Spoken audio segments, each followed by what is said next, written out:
Math is an important ability in everyday life, from budgeting and measuring components for a dish to calculating travel time and analyzing statistical data to prove it more effective. We select 10 students to ask a several questions about mathematics and how they deal with it. So come on and let's do it.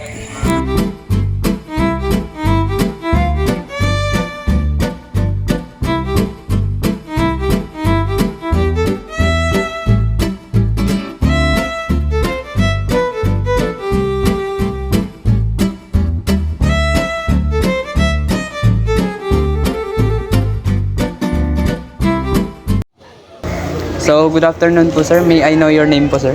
I am Mr. Liado. I have three questions here. I want you to answer. Yes. So, for the first question is, how do you define mathematics? Well, mathematics is a broad concept. If I were to define mathematics, mathematics would be everything.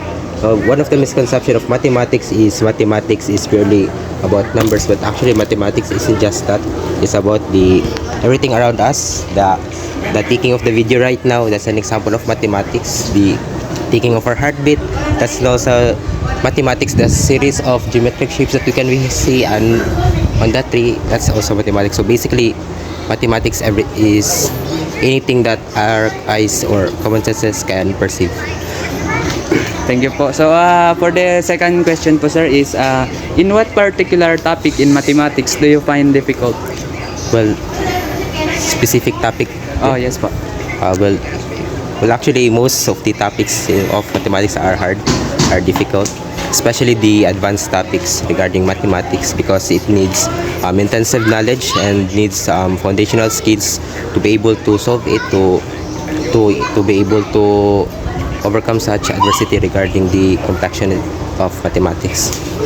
Thank you po sir. And for the last question po sir is, what do you think is the best way to understand mathematics? Well, mathematics is a subject that is indeed hard, but if we are able to grasp its essence, if we're able to fully understand it by a consistent approach where we have to study on it every day, consistent approach on studying its topics, and especially those foundational topics to fully understand those advanced topics that the mathematics had.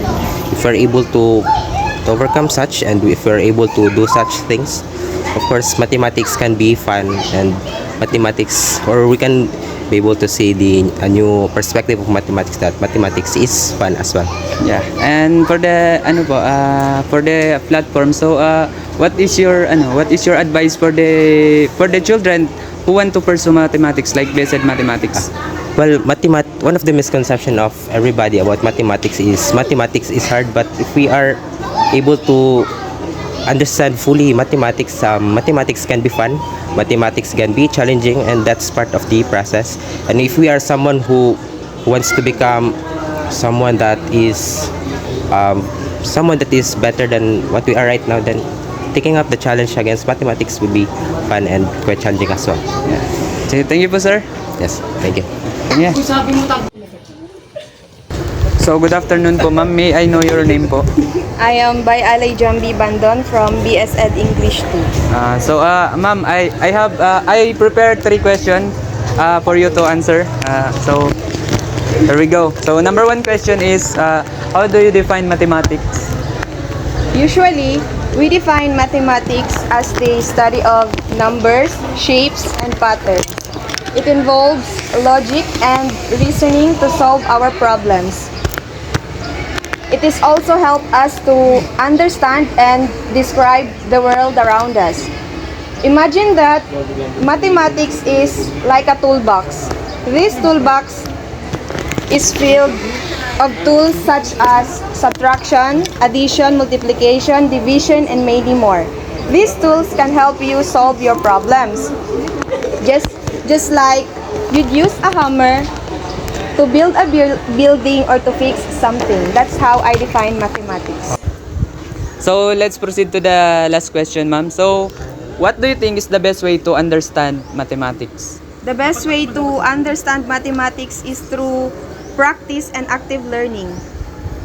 You don't just need to read and listen. Sometimes you need to work on the problem, ask questions, and try to explain the concept with your own words. Start with the basics, build a strong foundation, and gradually move to the more challenging topics. Working with others and seeking help when needed can help you improve your understanding. And most importantly, be patient, because I believe that mathematics takes time and effort to master each concept. Thank you. Okay, thank you po. So hello guys, nandito po tayo ngayon para mag-interview about mathematics. At ang kasama ko po ngayon ay si... Hello guys, my name is Noryosef D. Black, 18 years old and from Santa Clara National High School. And I am grade 12, Strand Yums. So our first question is, how do you define mathematics? How to define ang mathematics? Para sa akin is nakakatulong ito sa problem solving. Nakakatulong sa atin kung paano ba mag-solve and paano mag-measure like sa mga gusali, ganun. So, next question. In what particular topic do you find out difficult? Sa Gen Math, lalo na sa division. Nung grade 11 ako, nahirapan ako kung paano ba mag-division. Although na I know that paano mag-solve ng 2 digits, doon lang nahirapan ako pagdating na sa mga 4 digits, ganun. Our final question is, what do you think is the best way to understand mathematics? Dapat nakafocus ka and dapat nakikinig ka sa tinuturo ng guro. And pwede naman na kung hindi mo naintindihan, pwede naman itanong ito ulit. And kung naintindihan mo na, pwede din naman na pag-studyhan mo ito sa inyong bahay ganun. So guys, here we are again for our next interview. At ang kasama ko naman ngayon ay si... Alibuno Kalam po, 21 years old at kasali ko yung nag-aaral sa SKSU Calamansi, BSEd Filipino 2. So our first question is, how do you define mathematics? Okay, so para sa first question, so alam naman natin na ang math is simula elementary, high school at mapa-college is lagi natin kinakaharap tong math, di ba? So nagagamit din natin ito sa pang-araw-araw na gawain like sa pagtitinda, kahit sa mga palengke, di ba? Yung sa mga nagtitinda ng mga kahit ano, or kahit yung mga furniture maker natin. So isa sa mga kasangkapan nila sa paggagawa ng mga tulad dito is yung math. So tama. Next question is, in what particular topic do you find out difficult? Okay, so para sa akin, so may mga part din na math na masayang sagutin para sa akin kasi alam natin kung paano ito sagutin, di ba? Pero so sa ngayon, sa college is nahihirapan ako sa statistics, lalo na pagdating sa skewness. Although may mga part doon na kinakaya naman natin, nahihirapan tayo pero kinakaya din natin sagutin. Pero pagdating sa mga medyo nakakalito like mga decimal point, ay medyo nahihirapan tayo pagdating doon. Thank you. Next question is, what do you think is the best way to understand mathematics? Okay, so alam naman natin na ang mathematics is marami sa mga estudyante, marami sa atin ay nahihirapan sa mathematics, di ba? So lalong na sa ngayon, mas nagle-level up yung pag-aaral natin sa math. So marami sa mga estudyante pagdating sa pagle-lecture sa math, sinasabayan nila ng pagsulat. Yung habang nagsasalita yung guro is sinasabayan nila ng pagsulat. So kung ganun yung gagawin natin is hindi tayo nakaka-focus sa kung ano man yung lecture na gustong ipagod sa atin ng ating mga guro. So mas mainam na pakinggan na muna natin yon, or kung may cellphone man tayo is mas mainam na i-picture muna natin. Pagkatapos nun is makinig na muna tayo. So sa pamamagitan nun is mas madali tayong makakatanggap or mas madali na nating nare-receive yung mga topics na nile-lecture ng guro natin sa atin. So tama, napakaganda ng answer niya. So that's it guys para sa ating mga interviews ngayon. Thank you for watching. Bye. Uy! So, ano yung name po? Claire Nicole. I have here some question. How do you define mathematics?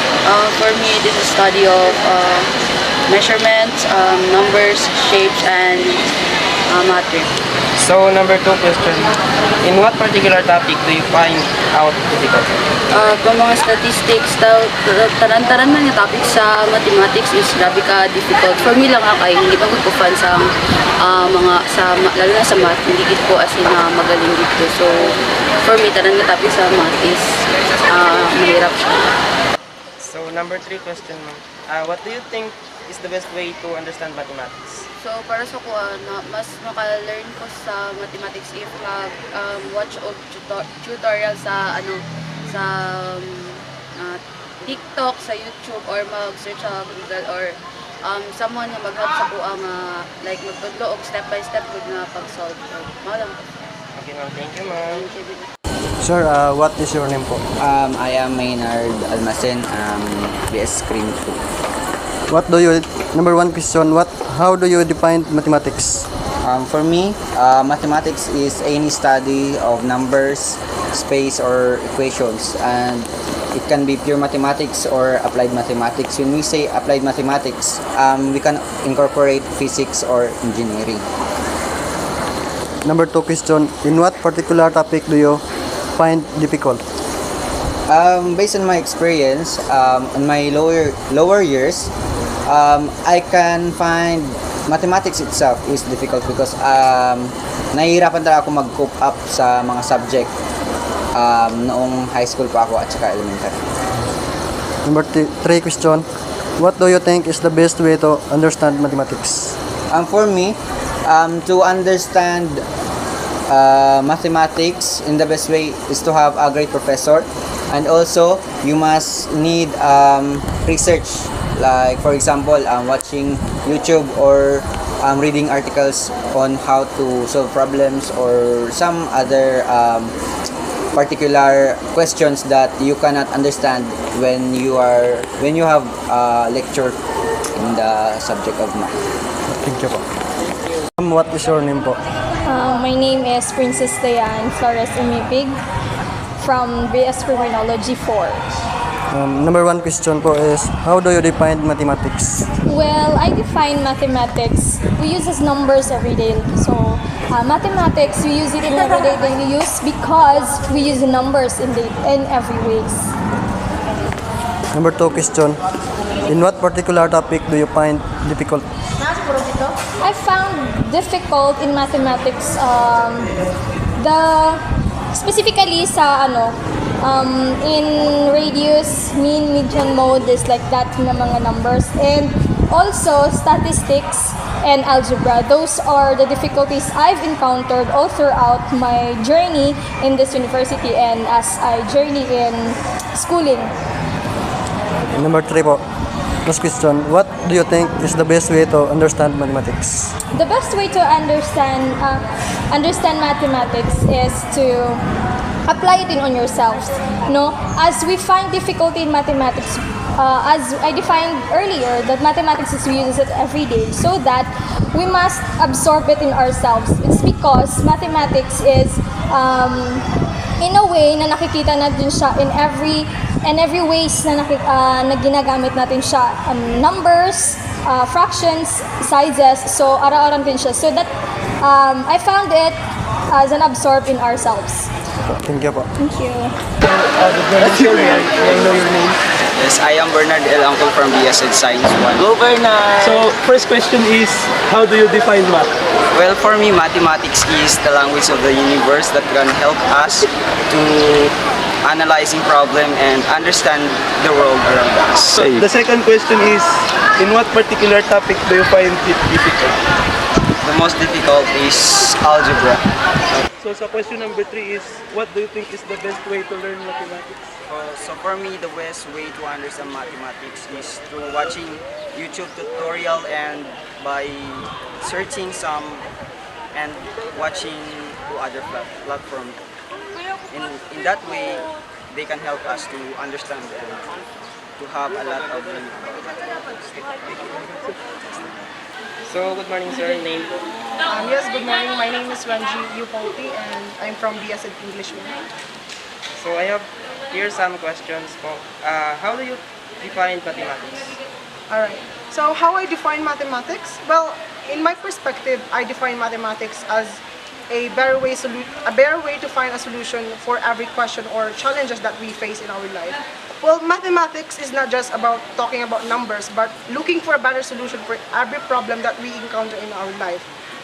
Applying mathematics in our daily life is one of the most essential because we use mathematics in our life, like counting numbers basically and finding solutions for our problems that we face in our life, which is basically the task, the challenges. So that's how I define mathematics. Number 2 question, sir. In what particular topic do you find out mathematics? In what I find mathematics is as one of the most essential or one of the most useful thing that we have in our world as of now, because obviously mathematics, we use that in our daily life. Let's say for example you are going out and you're riding a motorcycle or a jeep. So basically you're going to use mathematics by paying fare for the jeepney so that you would not be fooled by the driver. So you would use mathematics. You would use numbers, counting basically.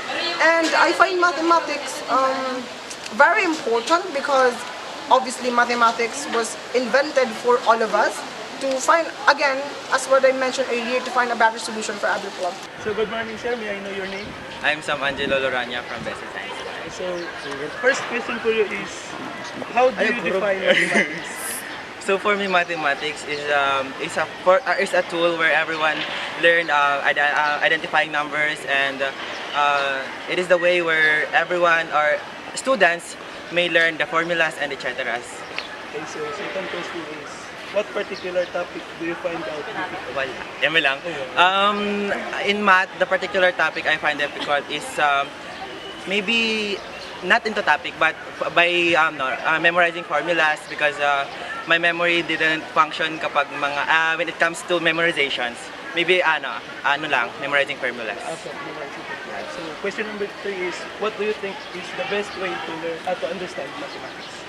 Mathematics is hindi mo siya hindi mo siya makuha through hindi mo siya you cannot get it in the simplest way. It is you will understand it by what they call this by more focusing on it. In order for you to understand it more clearly, you need to practice it. You need to practice it every time. Thank you.